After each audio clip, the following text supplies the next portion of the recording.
Đêm qua tạt nước ý chứ đâu đình. Trời đêm sáng tỏ ấy cái đêm trăng rằm, bỏ quên chiếc áo chứ trên cành là cành hoa sen, là cành hoa sen.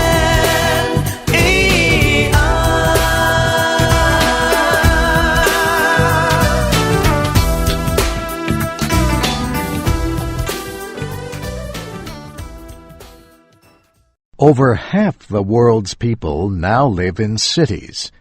The latest global report on human settlements says the historic change took place last year. The report came out this week from UN Habitat, a United Nations agency. A century ago, less than 5% of all people lived in cities. By the middle of this century, it could be 70%, or almost 6.5 billion people. Already, 3/4 of people in developed countries live in cities.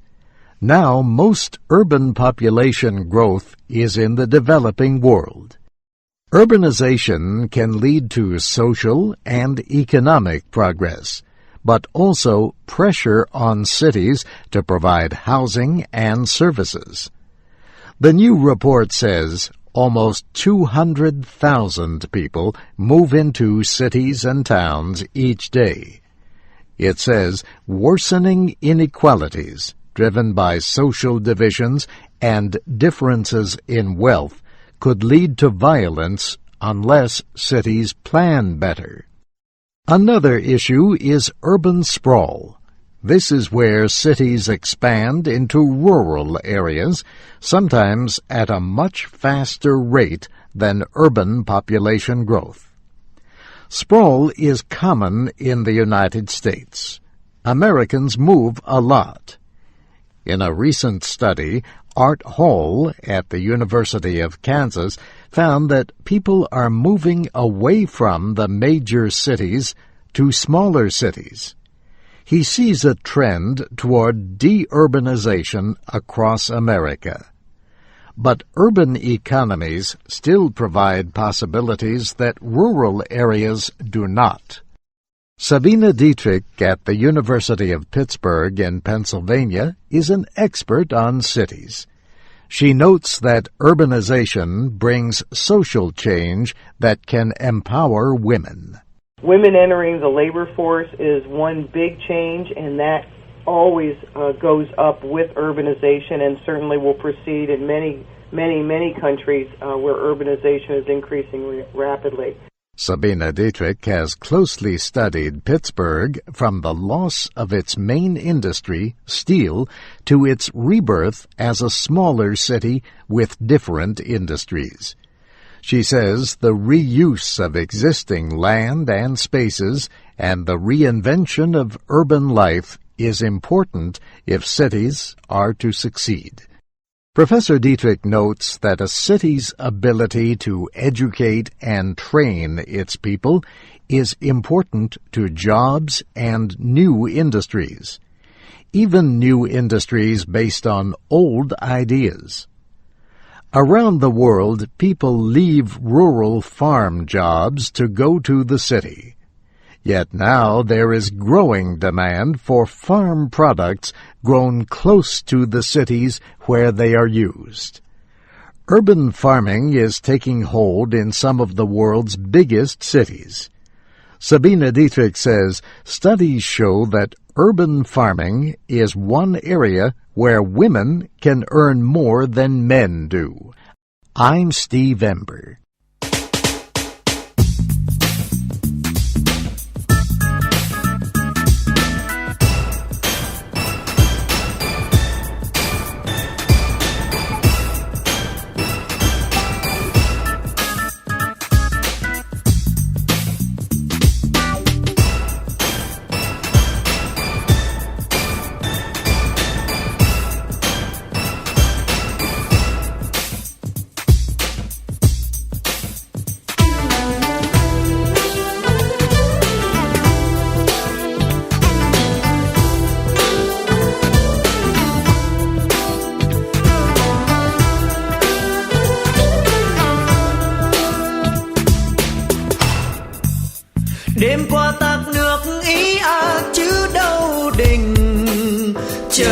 sáng tỏ ấy cái đêm trăng rằm, bỏ quên chiếc áo chứ trên cành là cành hoa sen, là cành hoa sen.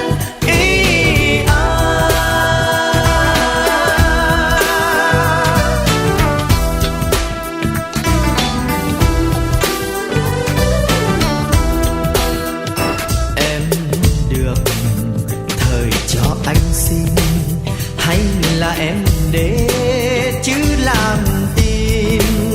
làm tin trong nhà. Ơi hỡi chàng ơi chứ tình rằng, ơi hỡi chàng ơi hỡi nàng ơi chứ tình rằng, ơi hỡi nàng ơi. Áo anh sức chỉ chứ đương tàn,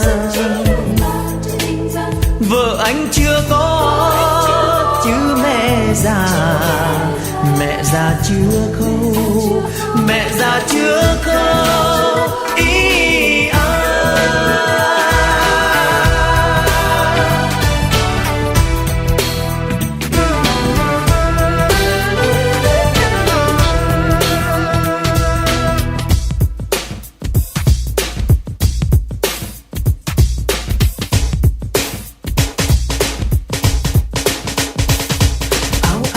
Chỉ đã lâu mới mượn cô ấy về khâu cho rồi, khâu rồi anh sẽ trả công, đến khi lấy chồng anh lại giúp em một thúng xôi vò, một con lợn béo, một vò rượu tăm, một con lợn béo, một vò rượu tăm. Giúp em đôi chiếu em nằm, đôi chân em đắp, chứ đôi chân là chân em đeo, là chân em đeo.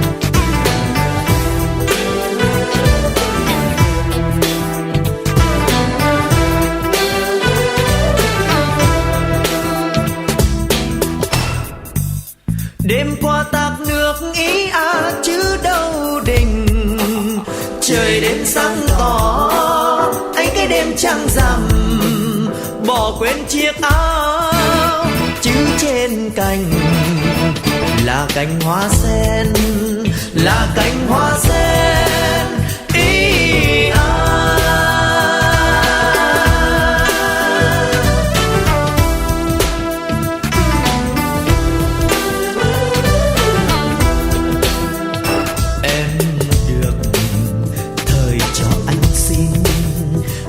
Là em để chứ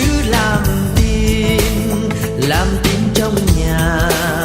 Ơi hỡi chàng ơi chứ tình rằng, ơi hỡi chàng ơi hỡi nàng ơi chứ tình rằng, ơi hỡi nàng ơi. Áo anh sức chỉ chứ đương tàn, vợ anh chưa có mẹ già chưa khâu, mẹ già chưa khâu.